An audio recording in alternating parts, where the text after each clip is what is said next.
selon la demande de responsable dans la bénévolat, chacun dans sa gauche, chacun ces valeurs-là. Et ça peut se rappeler, il y a quelques années, dans le secteur de Montréal, il y avait eu beaucoup fumé pour un incendie qui était dans le secteur des Chichas. Avec la réforme du système de santé et des services sociaux, l'avenir des organismes communautaires en Gaspésie et aux îles de la Madeleine est incertain. Coupure de financement, perte de services et incertitudes planent sur des initiatives essentielles, comme le transport d'accompagnement. Quels seront les impacts pour les citoyens? Nous en parlons avec Geneviève Giguère. On ne sait pas trop ce qui se passe. Enfin, on sait pas trop ce qui se passe. On voit vers quoi on voit ce qui se passe. Dans le fond, on voit que les choses se dégradent, c'est sûr. Que ce soit l'augmentation du coût de la vie, beaucoup de difficultés à avoir des services. Puis on voit qu'il y a des services qui s'arrêtent. Puis justement, vous avez basé votre communiqué sur l'arrêt du financement du transport d'accompagnement pour les centres d'action des bénévoles. J'avais fait une entrevue. Enfin, on avait assisté à leur conférence de presse justement. Et on parle d'impact de la réforme de la santé. Est-ce que toi, tu sais, dans le fond, si on peut s'en aller vers d'autres ruptures ou si on peut voir apparaître dans les prochains mois à Gaspésie, aux îles de la Madeleine, d'autres types de d'autres coupures de ce type-là? Moi, je pense qu'on va en avoir d'autres types de coupures de cet ordre-là. En fait, si je dis ça, c'est parce que dans notre travail avec le CIS de la Gaspésie, on cherche à comprendre, à faire le ménage, si tu veux, dans toutes les enveloppes de financement qui arrivent du ministère, avec des exigences différentes rattachées à et destinées aux organismes communautaires. Donc là, comme me disait ma collègue tantôt, elle dit, je pense que ta meilleure ligne, c'est de dire qu'on n'est plus capable de suivre. Là. On a vraiment de la misère à suivre. Quelle enveloppe est rattachée à quoi, avec quelle exigence? Puis on sait que là, Santé Québec est en train justement de réétudier toutes ces enveloppes-là. Donc, ces enveloppes-là qui sont nécessaires pour les groupes, dans le montage financier des groupes communautaires, bien, au moment où je te parle, on ne sait pas si ça va être ou pas reconduit. Donc, on peut présumer que ça ne sera pas reconduit puisqu'on est dans un moment de coupure intense là, dans le réseau de la santé. Puis ça, ben là, je vais parler, je fais référence à des enveloppes en DI, DP, TSA, en déficience intellectuelle, déficience physique et troubles du spectre de l'autisme.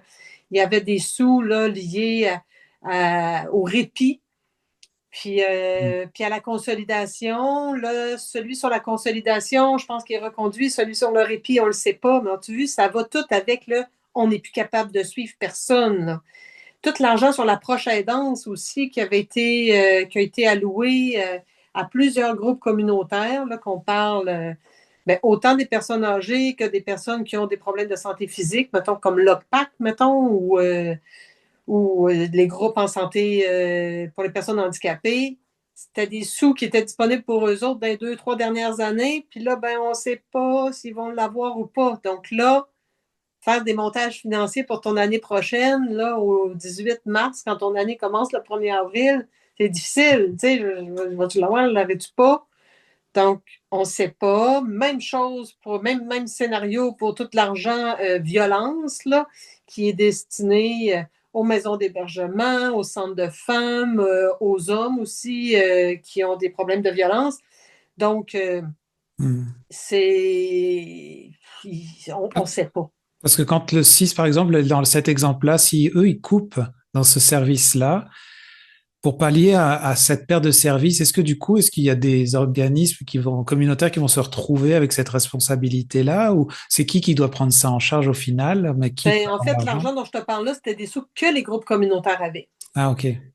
Donc ça veut dire qu'il va y avoir des ruptures de services et d'activités dans les groupes communautaires. Donc ça veut dire que les personnes qui ont besoin de soutien, ils n'auront peut-être pas accès au même soutien et à la même intensité de soutien qu'il y avait avant. Donc ça veut dire fragiliser les gens. Donc, ultimement, ça veut dire fragiliser le réseau public de la santé. C'est fragiliser le soutien des groupes communautaires, c'est de fragiliser le monde en bout du compte. Puis souvent, ça fait juste amplifier les problèmes. Là. Ce que je comprends, c'est que on va dire je vais donner cette image-là, c'est que la qualité des services du CIS de la Gaspésie était aussi supportée par plusieurs organismes communautaires qui supportaient le CIS, même si c'était de l'argent qui transférait venait de là. Là, c'est pas forcément. Ce que je comprends, c'est que plusieurs organismes prenaient en charge des dossiers en lien avec la santé. Ouais, je pense pas que les groupes communautaires voient ça du même œil que toi, mais je comprends, je comprends. Une des choses qu'on veut pas faire, là, nous, dans la vie, là, c'est pallier au trou de service du système public. Nous, on veut que le système public soit assez fort pour soutenir sa propre offre de service. Dans le cas, par exemple, du transport accompagnement, c'est un exemple qui est hyper révélateur. Les centres d'action bénévole, les personnes qui agissent comme bénévoles dans les centres d'action bénévole, ils souhaitent soutenir, offrir ce soutien-là de transport accompagnement aux personnes de 65 ans et plus qui se retrouvent dans des moments de vulnérabilité pour assurer l'accès aux soins de santé. Fait que ça c'est une chose. Donc ça répond aux besoins de la communauté, à l'enjeu qu'on a ici aussi sur l'accès aux soins et au désir de la personne bénévole d'offrir ce service-là aux gens. Donc, c'est pas supposé de faire partie des sous-traitants de l'État. Donc, c'est sûr que ça vient en renfort. Là. On ne se le cachera pas, là, ça vient en renfort, mais c'est pas le rôle, l'obligation de soutenir, d'assurer l'accès aux soins de santé ne revient pas aux bénévoles et aux centres d'action bénévole. L'obligation revient au CIS de la Gaspésie. Donc là, tu sais, depuis plusieurs années là, que les centres d'action bénévole, ils font ça. Puis, comme je te dis, c'est aussi un souhait de bénévoles, c'est aussi un besoin dans la communauté. Puis c'est ça que ça veut faire un groupe communautaire. Ça veut répondre aux besoins qu'il y a dans les communautés. Mais après ça, si on n'est plus capable de le faire, le service n'est pas supposé de tomber pour autant. Le CIS de la Gaspésie devrait être capable de le faire. Là, c'est dans son mandat. Mais bien sûr, ça serait. Il ne faut pas se cacher qu'on sert tout de levier un pour l'autre quand même. C'est pour ça que je comprends ta manière que tu le dis, là. Mais nous, dans notre manière de réfléchir, l'action d'un groupe communautaire, c'est pas en lien avec le CIS le fait pas, on va le faire. C'est en lien avec mes membres ont besoin, mes bénévoles le souhaitent, on y va. D'accord. Puis justement, avec cette réforme qui a lieu, en tout cas, on voit au niveau de la santé, par exemple, on parle de décentralisation des services, mais toi, sur le terrain, comment toi, tu vois ça concrètement?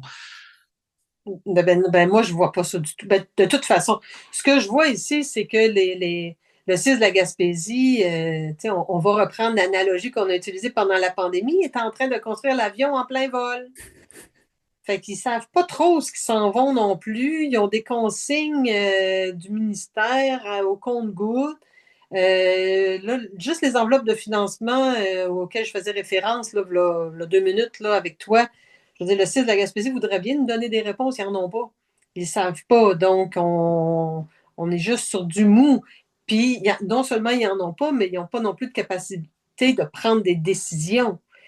Et ils attendent les consignes du ministère. Donc, à partir du moment où on attend les consignes de Santé Québec ou du ministère, ben, ça veut dire qu'on ne prend pas nos décisions ici. D'accord. Est-ce que ça peut avoir un impact? Parce que là, on parle de possiblement des élections à venir. Alors, je sais que c'est surtout au niveau fédéral. Est-ce que tout ça peut être lié ou avoir un impact qui fait que ça peut juste des fois brasser certains budgets ou pas? Ben, la santé et les services sociaux, c'est du domaine provincial.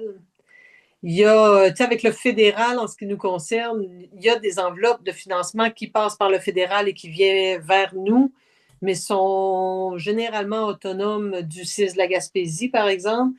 Et ben, c'est vrai que quand ils passent par le CIS de la Gaspésie, c'est souvent bien compliqué, là. Mais moi, j'anticipe pas j'anticipe pas de difficultés supplémentaires, mettons, avec les élections fédérales ou un changement de gouvernement. Parce que, comme je te dis, cet argent-là, c'est l'actif de compétences provinciales. Fait qu'à moins qu'on vienne jouer des champs de compétences des provinces, ça devrait être correct. D'accord. Ouais. Parce que les effets, si on voulait quand même soulever les effets à long terme sur la population gaspésienne et madeleinienne, on le comprend concrètement quand il y a ce service. On parlait de ce service-là pour les personnes Mhm. âgées. On voit quel impact ça peut avoir, mais des fois, on a du mal à se projeter un peu dans l'avenir en disant à quoi ça peut ressembler si on ne fait que ça. Puis on se parle peut-être une fois tous les 3, 4 mois, toi et moi. Puis c'est pour souvent soulever que on est dans cette problématique que les choses s'enlèvent.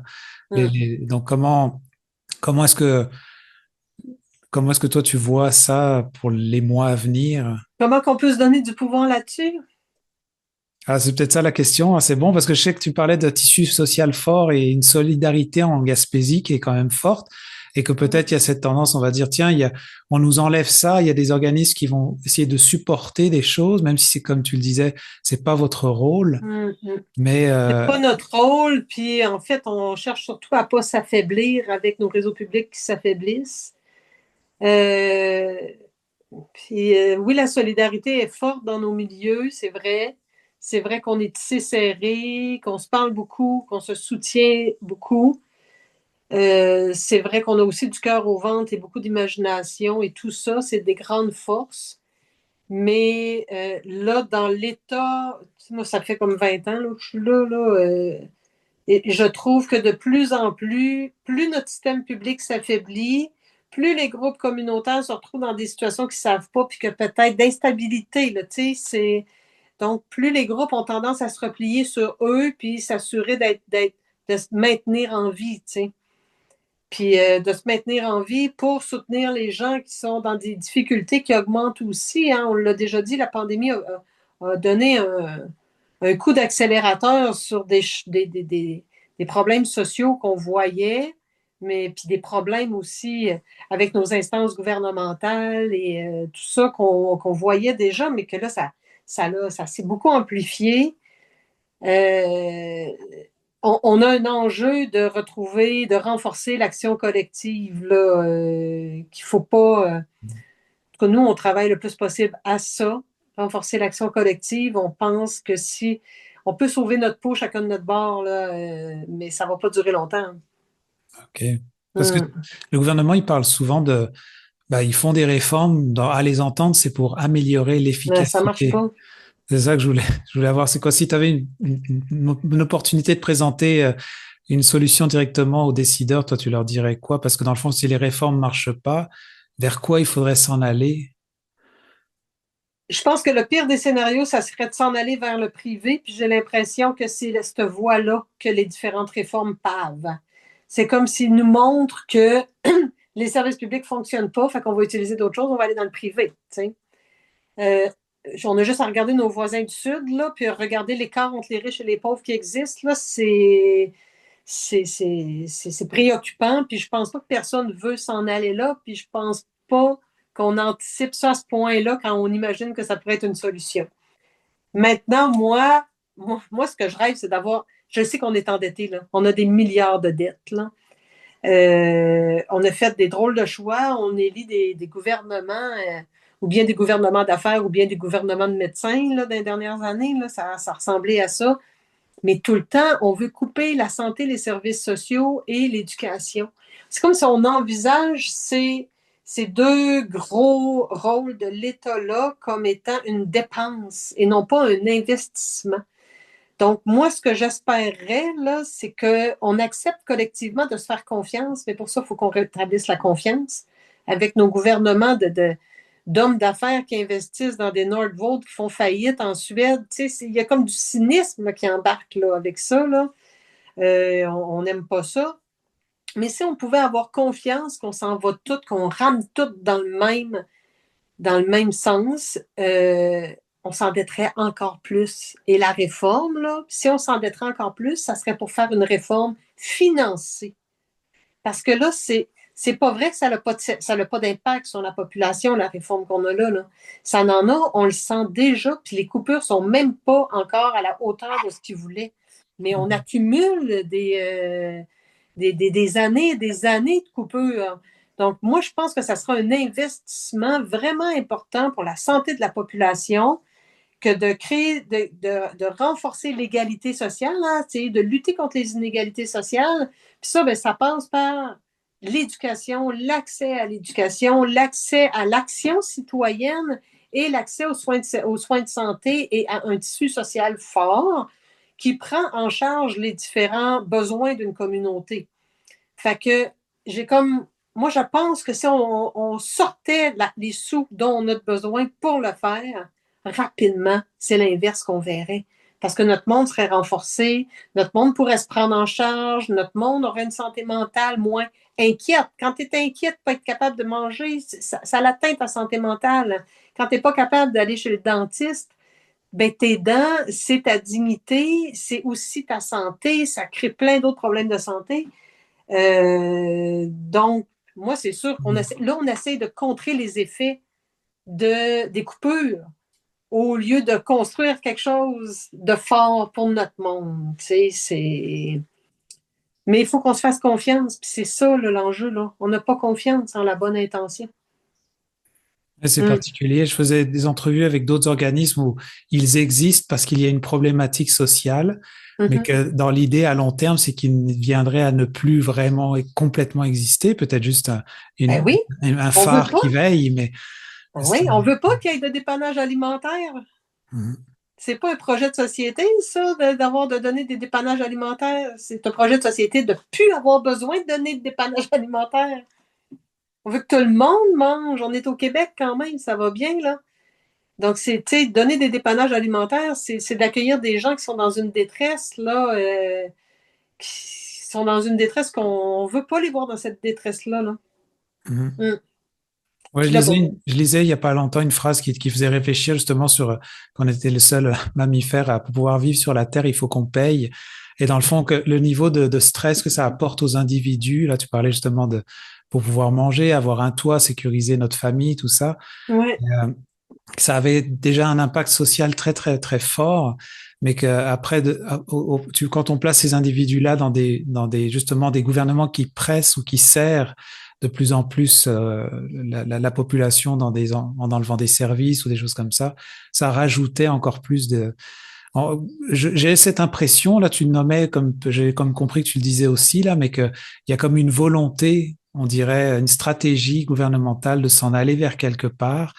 Je dis volonté parce que c'est volontaire, dans le fond, de vouloir détruire quelque chose en saignant un peu petit à petit ce qui existe sur le terrain. On les met en condition d'échec. On nous met en condition... Les gens qui travaillent dans les services publics, là, c'est du monde dédié, là. Fait que ce monde-là, ils sont en situation d'échec.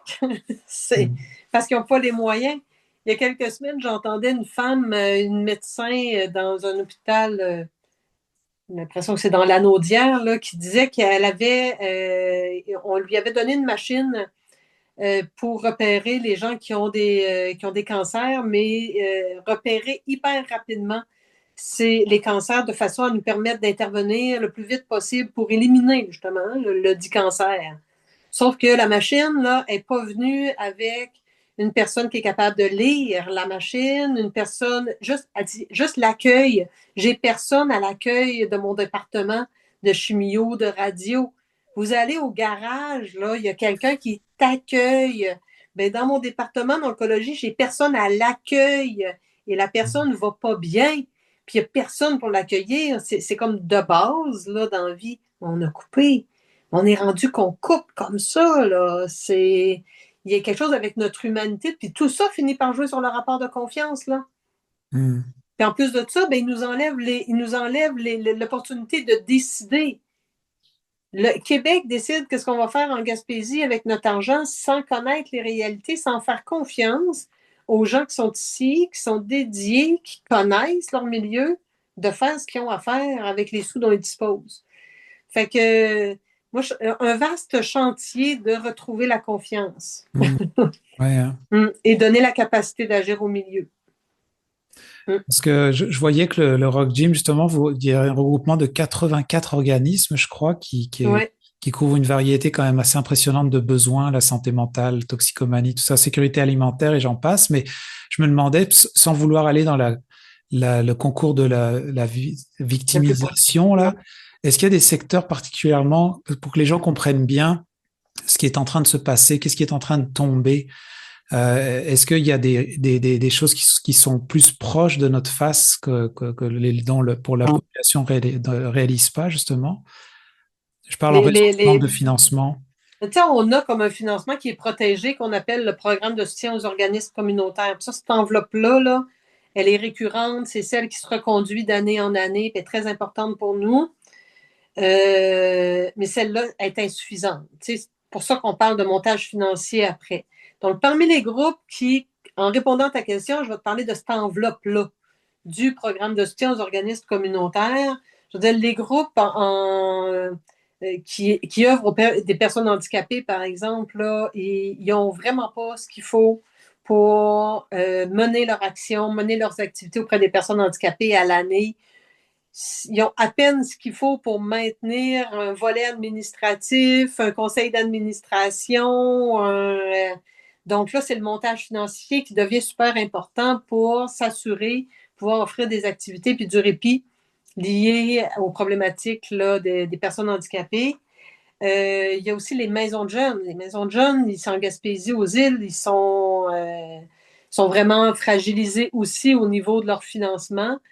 Puis ça, ben, ça veut dire que c'est tous des milieux de vie pour nos jeunes qui en ont de plus en plus de besoin. Tu sais, la mission des maisons de jeunes, c'est de soutenir le développement de jeunes actifs dans leur citoyenneté, dans leur citoyenneté, ouais, carrément. Puis aussi agir en prévention, en promotion de la santé. Donc, eux autres aussi, ils n'ont pas, tu sais, ils ont à peine le solage avec leur financement dont ils disposent de façon assurée, là. Les groupes en sécurité alimentaire, ben, c'est inégal. Puis nous, dans la région, on travaille fort à essayer de créer le plus possible d'équité de financement dans la répartition des sous quand on en a. Donc, les groupes en sécurité alimentaire, c'est inégal, mais il y en a qui ont de sérieux problèmes de financement là, de base. Puis là, ben, effectivement, là, j'en manque. C'est comme les pires, là, si on peut dire. Là. D'accord. Mm. Quand, pour que les gens sachent aussi c'est quoi les démarches qui sont entreprises pour, on va dire, essayer d'éviter que le bateau coule. Je sais que vous avez le rôle de Rothschild qui représente justement tous ces organismes-là.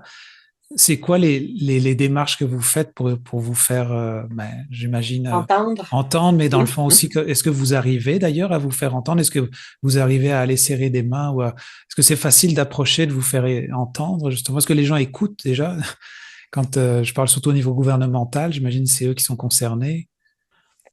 Ben, au niveau gouvernemental, en ce moment, mettons, comme je disais tantôt, nous, on relève du palier provincial. Puis en Gaspésie, non, je ne sens pas du tout écouté. Là.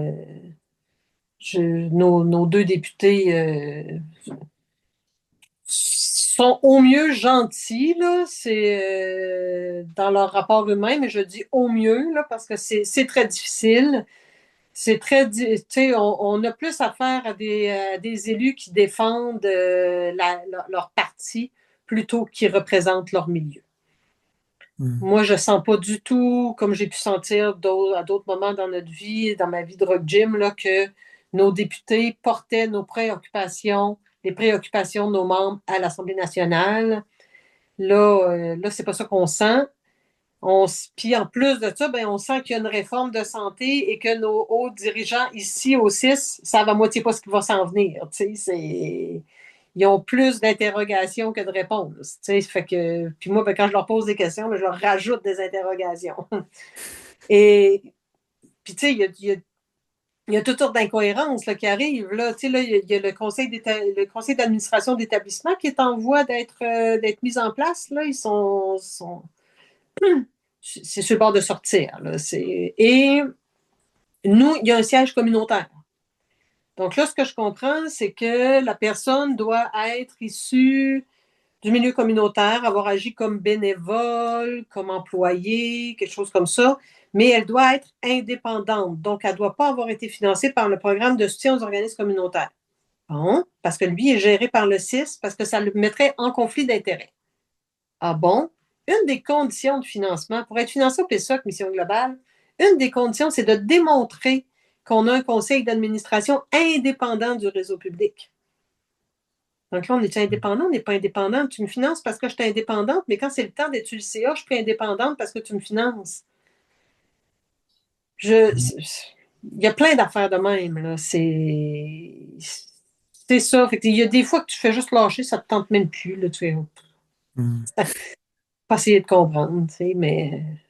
Puis, ben ça, ben, cette figure de style-là, ben, elle se répète avec les multiples enveloppes de financement qui passent par de multiples canaux avant d'avoir accès au groupe communautaire, alors qu'ils pourraient simplement amplifier le financement à la mission. That's it. Laisse faire toutes les enveloppes, pas grave, donne-y de l'argent à la mission. Il va faire sa job. Fait que moi, je pense qu'on rajoute des couches administratives en en multipliant les enveloppes pas mal plus qu'on renforce les groupes communautaires. Là. On la connaît, là, la ligne, là, la voie de passage pour renforcer les groupes communautaires. Ça s'appelle le programme de soutien aux organismes communautaires, le programme à la mission. Ben, ah oui, go, utilisons-le. C'est ça. Mais là, Je veux dire que c'est un chemin qui existe déjà, mais qui a trop d'intermédiaires. C'est un chemin qui existe déjà, qui n'est pas utilisé à sa juste mesure. On dirait qu'on préfère donner des ententes de services, des ententes de collaboration, des enveloppes de financement ponctuelles. Après ça, on sort dans les médias puis on dit le gouvernement a investi en violence. Ben oui, ça dure 2 ans. Le groupe monte un programme qui doit démanteler 2 ans plus tard. Fait que c'est pas structurant, puis ça rajoute de la couche administrative et plein de monde qui gère de l'administration, puis ça ne nous aide pas dans notre rapport de confiance. Fait que tout cet argent-là, là, pour moi, là, faites passer ça dans le canal du programme de soutien aux organismes communautaires. Là. On va déjà avoir répondu à beaucoup de choses. Vous aurez moins de stress là, à ramasser. Ouais. Moins de stress, plus de support, plus d'accompagnement, plus de tout. Puis moins d'administration, de bureaucratie, et moins de capital politique aussi. Fait que, tu sais, c'est ça. Voilà. Simplifier, ouais, simplifier. Pour terminer, je sais que quand on parle, vous êtes le regroupement des organismes communautaires. Là, tu représentes justement plusieurs organismes, mais pour les citoyens qui nous écoutent, qui des fois n'ont pas accès tout le temps à ces services, et certains, oui, beaucoup, je sais qu'il y a déjà du monde qui s'implique. Toi, on parlait tout à l'heure des bénévoles qui faisaient la route pour conduire les personnes âgées, pour un service qui devrait être supporté souvent par le CIS lui-même. Je me demande comment est-ce que les citoyens peuvent s'impliquer, ou on va dire pour essayer d'aider à sauver si c'est possible. Est-ce que le citoyen a une part là-dedans à faire? Est-ce que c'est en parlant avec son député? Est-ce que c'est en écrivant une lettre quelconque pour un soutien? Sais-tu qu'est-ce que j'ai envie de répondre spontanément là, à ta question? C'est de devenir membre d'un groupe communautaire. Devenir membre d'un groupe communautaire, c'est te permettre d'agir sur ses orientations et c'est te permettre de contribuer à comment va réaliser la mission du groupe dans son milieu. C'est te permettre aussi d'agir sur le conseil d'administration d'un organisme et d'en être donc le mandataire légal et d'encore une fois agir sur les orientations d'un organisme sur une problématique. Tu l'as dit, Yann, c'est multisectoriel, là, le Rock Gym, il y a plusieurs champs d'activité possibles, mais la participation citoyenne à l'intérieur des groupes, je pense que c'est la meilleure manière de bien nous connaître et d'avoir un impact réel aussi dans nos milieux. Là. Donc, pour nous aider, devenez membre d'un organisme communautaire, n'importe lequel.